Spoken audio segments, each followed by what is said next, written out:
Des conditions polaires pour ces demandeurs d'asile et quelques sans-abri. Devant le hub humanitaire, ils sont une centaine à dormir sous ces fines tentes et à survivre comme ils le peuvent.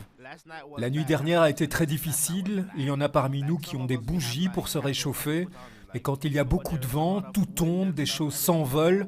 Du coup, on ne peut pas laisser de bougies allumées à l'intérieur parce que c'est trop dangereux. Alors il faut être créatif pour faire en sorte d'avoir un peu de chaleur. La situation était déjà urgente, elle devient dangereuse. Dans le campement de Fortune, les réfugiés sont entre désespoir et amertume.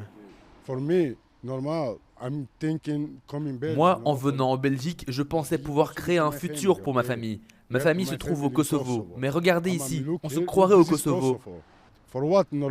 Pourquoi les députés européens, qui ont des voitures de fonction, 10 000 € de salaire par mois, ne viennent pas passer une journée ici pour voir ce qu'on traverse?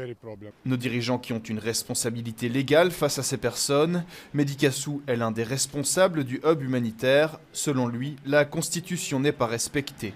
Une obligation légale pour tous les niveaux de pouvoir d'empêcher que des drames puissent se produire.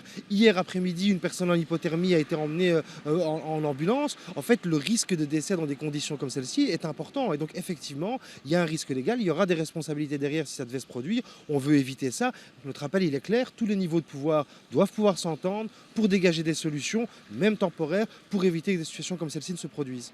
Avec ses collègues, Mehdi Kassou lance un appel à l'aide. Dans ces conditions, il faut une solution d'urgence. On est tous complètement saturés, donc la plateforme a près de 1200 lits qui sont tous occupés, le SAMU social autant, la Croix-Rouge a plusieurs centaines de lits qui sont tous occupés. Donc au niveau de la région bruxelloise des opérateurs, on déploie déjà tout ce qu'on peut dans la limite des lieux et des moyens qui nous sont confiés. L'enjeu, c'est que le fédéral puisse aussi à son niveau mobiliser des lits existants, mobiliser des ressources existantes, mobiliser la protection civile. Nous avons contacté la ministre de l'Asile et de la Migration, Anneleen van Bossuyt. À ce stade, nous n'avons reçu aucune réponse.